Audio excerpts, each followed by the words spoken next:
Episode 2 कालवीर का जन्म। जहां देवता भी भयभीत हैं और यज्ञ की राख से जन्मा है वह जो किसी धर्म का नहीं। भूमिका। देव युद्ध समाप्त नहीं हुआ, बल्कि एक ऐसा योद्धा जागा है जिसका न कोई गुरु था न कोई उद्देश्य। वो सिर्फ एक शाप है, समय के खिलाफ उठी एक ज्वाला। उसे कहते हैं कालवीर। विस्मृत मंत्र की दरार वीरभद्र और नरसिंह की आत्मिक टक्कर से अंतरिक्ष में एक ऐसी अदृश्य दरार खुली जहां विस्मृत मंत्र कैद थे। वे मंत्र जिन्हें कभी ब्रह्मा ने भी बोलने से मना किया था। और वहीं से उठी एक काल छाया जो न शिव थी, न विष्णु, न शक्ति। मैं उस मंत्र की संतान हूं जिसे देवता भूलना चाहते थे।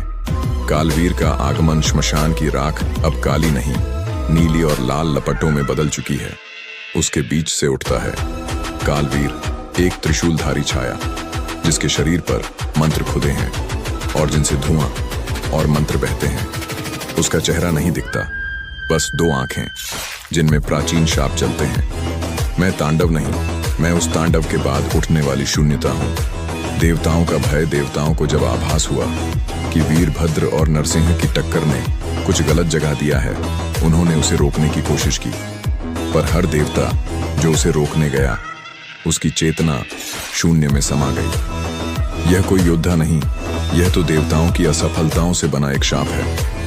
आत्मा यज्ञ शुरू होता है। कालवीर ने शुरू किया एक नया यज्ञ, न देवताओं के लिए न मनुष्यों के लिए, बल्कि आत्माओं से आत्माओं को बंदी बनाने वाला यज्ञ। जहां वे प्रेत आत्माएं जो अधूरे यज्ञों में फंसी थीं, अब उसकी शक्ति बन चुकी थी।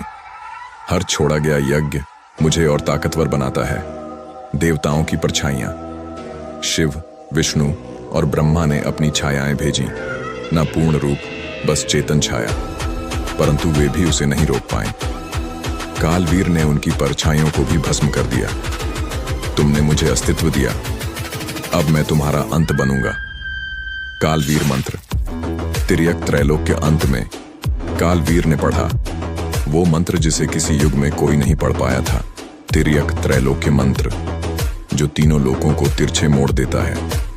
अब आकाश में जल बह रहा है, धरती से मंत्र निकल रहे हैं, पाताल में प्रकाश फूट रहा है। अब ब्रह्मांड सीधा नहीं रहेगा। अब हर युग, हर धर्म, हर लोक मेरे अधूरे यज्ञ का हिस्सा होगा। एक बड़ा त्रिशूल, उसके चारों ओर उड़ती राख और मंत्र, त्रिशूल से टपकता हुआ नीला रक्त, और दूर क्षितिज में बैठा है कालवीर, ध्यानस्थ लेकिन मुस्कुराता हुआ।